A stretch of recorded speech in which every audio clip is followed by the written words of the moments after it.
बड़ा प्यारा है। आज ठंडी ठंडी हवा है।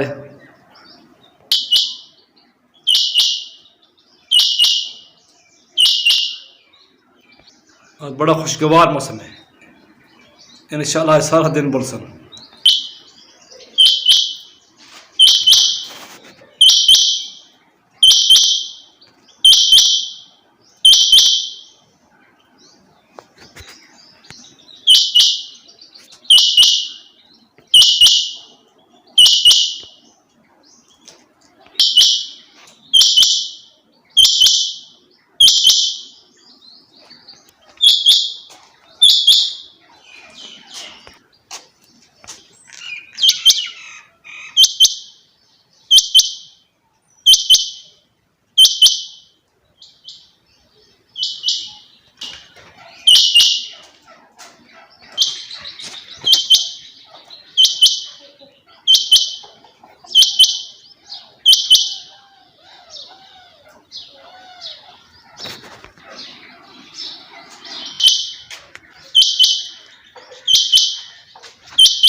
टुच्चे देना रही है।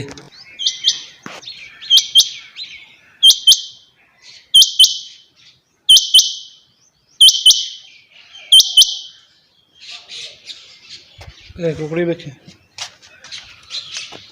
अंडा दे बैठी है। ये देखो